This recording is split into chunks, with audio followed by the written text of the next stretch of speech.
नमस्कार दोस्तों, welcome to UP अध्ययन। आज के न्यूज़पेपर पर हम एनालिसिस करते हैं। पहली न्यूज़ है, देश में बहुत जल्दी प्लास्टिक के नोट दिख सकते हैं। इम्पोर्टेंट न्यूज़ है।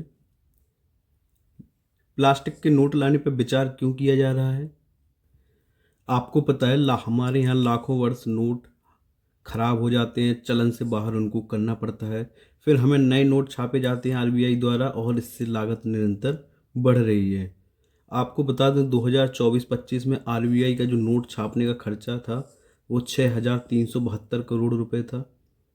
और 2024-25 में जो कुल नोट छापे गए थे वो 23.8 अरब खराब नोट चलन से हटाए गए थे, यानी कि इतने नए नोट छापे गए थे। 2025-26 में भी नोट छापने की लागत लगभग 4,875 करोड़ रुपए है, और जो हटाए गए नोट हैं वो 17.20 अरब रही है। अभी तक 60 से भी ज़्यादा देश हैं जो प्लास्टिक नोट का उपयोग कर रहे हैं। सबसे पहला देश कौन था? ऑस्ट्रेलिया था। वो 1998 से प्लास्टिक नोट बनाना शुरू कर दिया था। इसके अलावा Canada, Britain, Singapore, Malaysia, Thailand, Indonesia, Romania, New Zealand और वियतनाम जैसे देश भी अपनी मुद्रा में प्लास्टिक नोट का उपयोग करती हैं।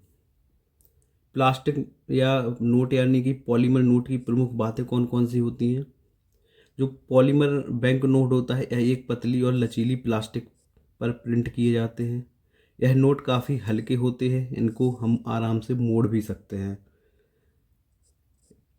यह नोट काफ़ी मजबूत होते हैं और इन पर जो गंदगी और नमी का ज़्यादा असर नहीं होता है। ठीक है, जो पानी से गीले हो जाते हैं, नोट खराब हो जाते हैं, गंदगी जम जाती है, उसका ज़्यादा असर नहीं होता है।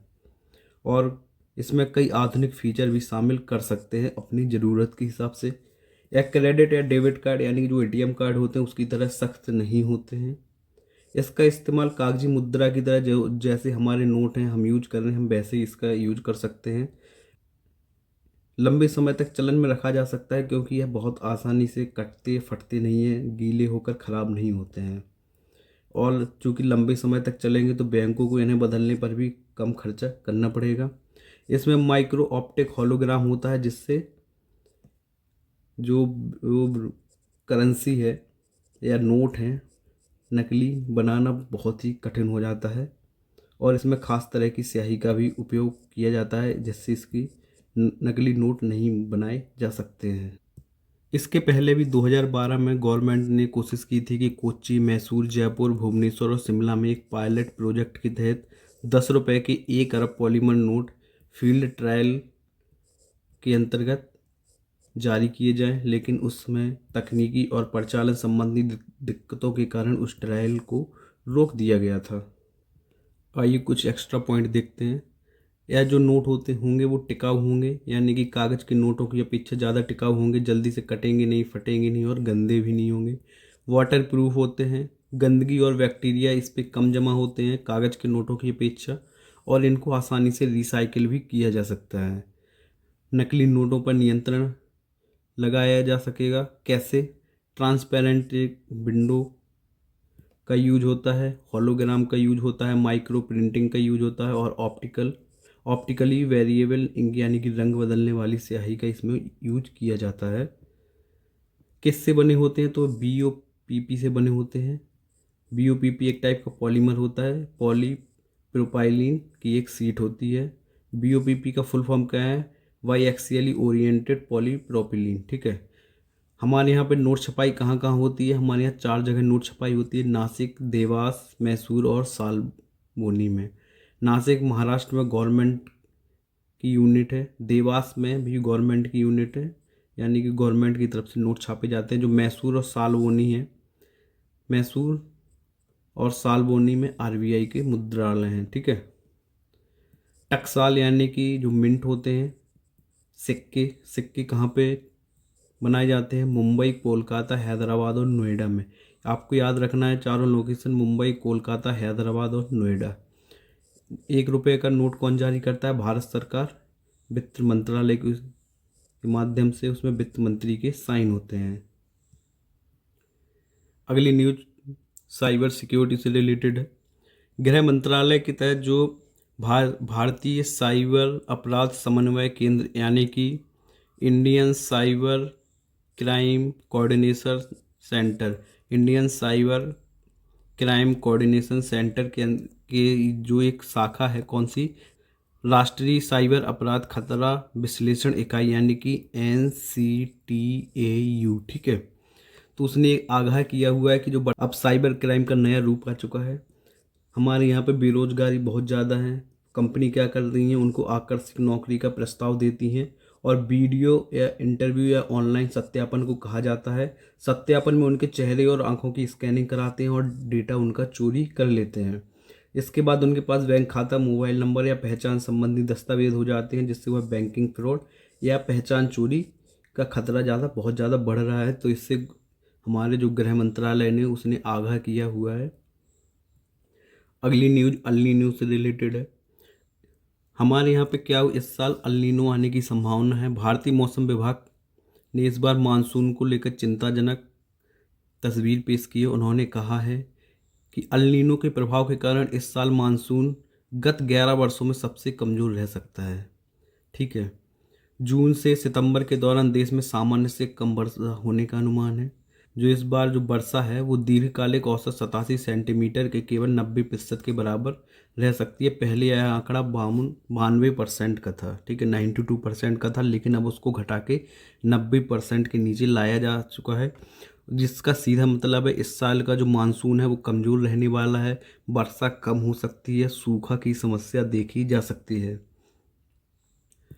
नॉर्मल ईयर में क्या होता है, जो यहाँ पर पेरू का तट है, यहाँ पर अपवेलिंग होती है और ठंडा पानी ऊपर आता है, जिससे यहाँ का जो लोगों हैं, यहाँ के जो लोग हैं, उनके लिए मत्स्य पालन अच्छा होता है किस नॉर्मल ईयर में।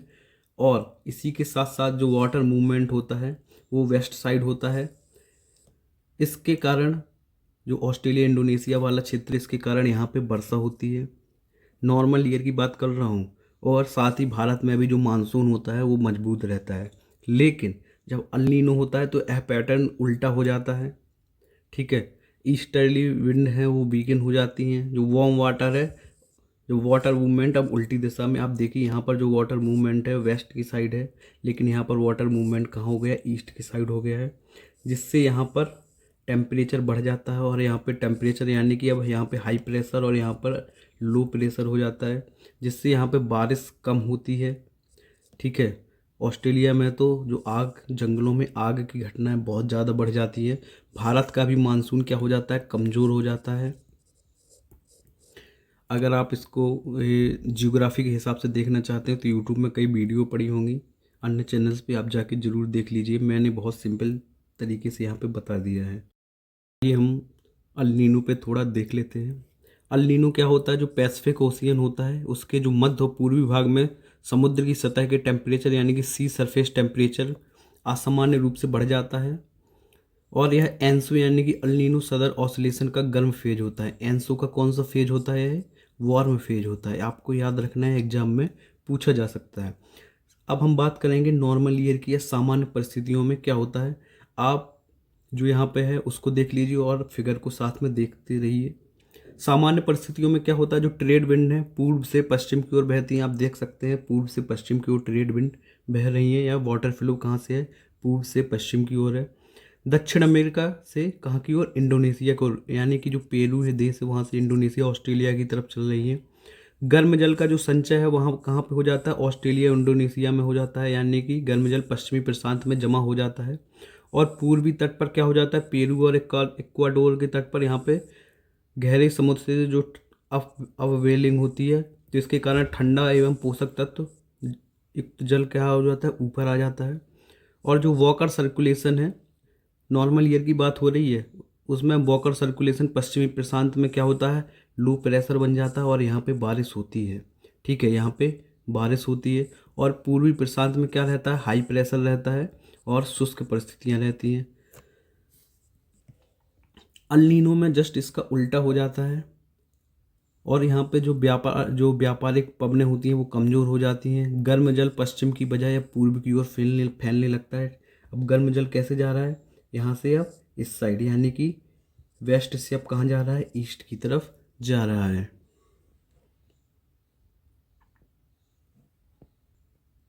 पेरू तट पर अपवेलिंग होती है, वो रुक जाती है, यानी कि अब मत्स्य पालन वहाँ पे अच्छा नहीं होता है। वो इंडस्ट्री को, उसको मत्स्य पालन की इंडस्ट्री को पेरू इक्वाडोर में बहुत ज़्यादा नुकसान हो जाता है। समुद्री सतह का तापमान वहाँ पे बढ़ जाता है, वॉकर परिसंचरण कमज़ोर हो जाता है, वर्षा का वितरण भी अब रुक जाता है।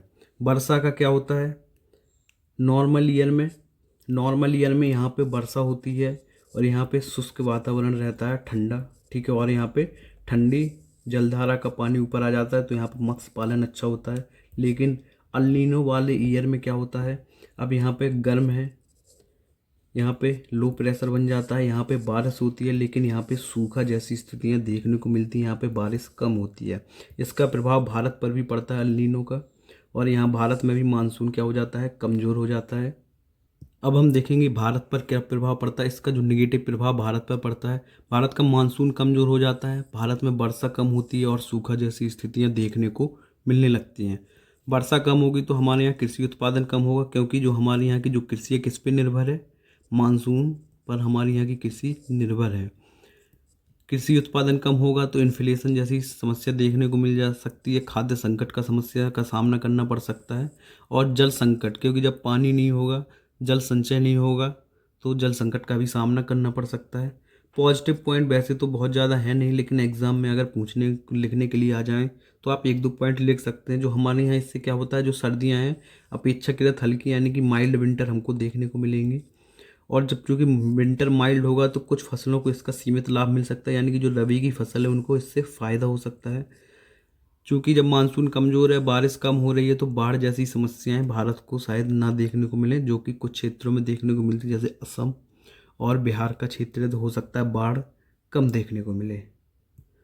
यहाँ पे कुछ ई गवर्नेंस मॉडल के नाम दिए गए हैं, ठीक है। तो आप, कई राज्यों ने पंचायत स्तर पर ई गवर्नेंस मॉडल को अपनाया हुआ है। कुछ एग्जाम्पल दिए गए हैं, आप एग्जाम में यूज करिए, बहुत बढ़िया एग्जाम्पल है। असम का ई गवर्नेंस एक मॉडल है सेवा सेतु के नाम से, तो घर घर सेवा प्रदान यानी कि सर्विस डिलीवरी करता है, और आईटी प्रणाली का इसमें एकीकरण किया गया है, नागरिक अनुकूल है मॉडल है। राजस्थान का ई मित्र पोर्टल बहुत ही अच्छा इंपॉर्टेंट एग्जाम्पल है, सिंगल विंडो से अनेक सरकारी सेवाओं तक डिजिटल पहुंच को सुनिश्चित करता है। पंजाब में ई सेवा है, मध्य प्रदेश में लोक सेवा गारंटी पोर्टल है, यह समयबद्ध सेवा प्रदाय की कानूनी गारंटी प्रदान करता है। आंध्र प्रदेश में पंचायत सचिवालय प्रणाली है, तेलंगाना में मी सेवा है, यह समावेशी और पारदर्शी तकनीकी सक्षम नागरिक सेवाएं प्रदान करता है। उड़ीसा में ओडिशा वन और सेवा उड़ीसा के नाम से पोर्टल है, यह एकीकृत डिजिटल प्लेटफॉर्म है, 24 घंटे नागरिक पहुंच को सुनिश्चित करता है और रियल टाइम ट्रैकिंग करता है। इन सब पोर्टल का प्रमुख उद्देश्य क्या है कि गवर्नमेंट जो भी सर्विस आपको प्रोवाइड कर रही है वो आपको आराम से मिल सके, सभी राज्य नागरिक सेवाओं की पहुंच धरातल तक बढ़ा सके, गांव-गांव तक सेवाओं यानी कि सर्विस डिलीवरी को सुनिश्चित किया जा सके, यानी कि ग्राम स्तर पर नागरिक केंद्रित सार्वजनिक सेवाओं की प्रदाय व्यवस्था को बेहतर बनाना है। जब से बंगाल में बीजेपी आई हुई है तो बीएसएफ बहुत ज़्यादा न्यूज़ में है, ठीक है, तो हम इस पे थोड़ा बहुत देख लेते हैं। बीएसएफ भारत की प्रमुख सीमा सुरक्षा बल है, जिसे भारत की फर्स्ट लाइन ऑफ डिफेंस भी कहा जाता है, और इसका गठन 1965 ईस्वी में भारत पाकिस्तान के युद्ध के बाद किया गया था। इसकी स्थापना कब की गई थी, 1 दिसंबर 1965 में। मिनिस्ट्री ऑफ होम अफेयर्स के अंतर्गत आता है। कानूनी अधिकार कौन सा है, बीएसएफ एक्ट 1968, और प्रथम महानिदेशक यानी कि डीजी थी के.एफ. रुस्तम जी। इसके प्रमुख जो कार्य या मैंडेट कौन कौन से हैं, अगर जब शांति काल हो तो भारत में जो अंतर्राष्ट्रीय सीमाएं हैं उनकी सुरक्षा करना, अवैध घुसपैठ को रोकना, जैसे बांग्लादेश से अवैध घुसपैठ आ रहे हैं, रोहिंग्या घुसपैठ कर रहे हैं, तस्करी और अवैध गतिविधियों को रोकना, ठीक है, जो पाकिस्तान से जो तस्करी होती है और ये जो नॉर्थ ईस्ट में हमारी तस्करी होती है वही उनकी अवैध गतिविधियों को रोकना, सीमा क्षेत्रों में सुरक्षा की भावना विकसित करना, सीमा पर अपराधों का नियंत्रण करना। जब युद्ध होता है तो यह सेना को सहायता प्रदान करती है, सीमावर्ती क्षेत्रों में सामरिक सहयोग को बढ़ावा देती है, खुफिया जानकारी एकत्र करती है और शरणार्थी प्रबंधन और अन्य कार्यों में भी योगदान देती है। एक और न्यूज है, गुजरात के पालनपुर की 8 वर्षीय निच्छा ने 7 दिन में एवरेस्ट बेस कैंप पर पहुंचकर एक नया कीर्तिमान रच दिया है। ठीक है। 90 सेकंड में 32 शब्दों की सही स्पेलिंग बता, श्रेय ने जीती स्क्रिप्स स्पेलिंग बी प्रतियोगिता। कैलिफोर्निया के 14 वर्षीय भारतीय अमेरिकी छात्र श्रेय पारिक ने स्क्रिप्स नेशनल स्पेलिंग बी प्रतियोगिता जीत ली है। उन्होंने 90 सेकंड में 35 में से 32 शब्दों की सही स्पेलिंग बताई। आप जानते हैं अमेजोन के संस्थापक कौन हैं? Jeff Bezos. उनकी कौन एक कंपनी है, स्पेस कंपनी है ब्लू ओरिजिन के नाम से। तो उनका एक रॉकेट परीक्षण है, उनका रॉकेट परीक्षण में लॉन्च पैड जो इंजन परीक्षण के दौरान उनका रॉकेट लॉन्च पैड पर ही विस्फोट कर गया है। तो आपको याद रखना है कौन सी स्पेस कंपनी है जेफ बेजोस की, ब्लू ओरिजिन। और एलॉन मस्क की कौन सी है? एक्स है और स्पेस एक्स है। स्पेस एक्स स्पेस से रिलेटेड है और एक्स ट्विटर को उन्होंने नया नाम दिया है। आज का कोई भी आर्टिकल बहुत अच्छा तो नहीं है, एआई से रिलेटेड है, आपको पढ़ना होगा तो आप पढ़ लीजिएगा। एआई से रिलेटेड अब रोज़ आर्टिकल आते हैं, इससे अच्छा किसी दिन में एक वीडियो बना के पूरा ही कंप्लीट करवा दूँ। हाँ, एक ये शहरीकरण से संबंधित एक आर्टिकल जरूर है। भारत में क्या हो रहा है? शहरीकरण बहुत तेज़ी से बढ़ रहा है। 2050 तक भारत की आधी आबादी शहरों में रह रही होगी और इसके लिए नियोजित शहरीकरण बहुत ज़रूरी है। नियोजित शहरीकरण केवल विकास का विषय नहीं है, अब आर्थिक और सामाजिक स्थिरता का भी प्रश्न बन चुका है। शहरों में क्या चुनौतियाँ देखी जा रही हैं? ट्रैफिक जाम है, पॉल्यूशन बहुत ज़्यादा है, अवैध कॉलोनियाँ बस रही हैं, जल संकट की समस्या देखी जा रही है, कचरा प्रबंधन सही से नहीं होता है, आवास बहुत आसानी से नहीं मिलते हैं और जो हरित भूमि है वो बहुत ज़्यादा कम हो रही है और रियल एस्टेट बहुत ज़्यादा महंगा हो रहा है। वहाँ पे क्या हो रहा है? आर्थिक अवसर तो बढ़ रहे हैं लेकिन साथ में जो लिविंग स्टैंडर्ड है उसकी जो क्वालिटी है वो लगातार कम हो रही है। भारत में क्या हुआ है? जो हमारे यहाँ शहरीकरण हुआ है, जो हमारे यहाँ शहर बसाए गए हैं वो कोई योजनाबद्ध नहीं है, नियोजित शहर नहीं है। वो तो हमारी जनसंख्या के दबाव बढ़ता रहा, शहर आगे बढ़ते रहे हैं, कोई किसी मॉडल पर शहर का विकास नहीं हुआ है। लेकिन अब कुछ वर्षों में देश के अलग अलग राज्यों में प्रयास किए गए हैं। जैसे गुजरात में ने गिफ्ट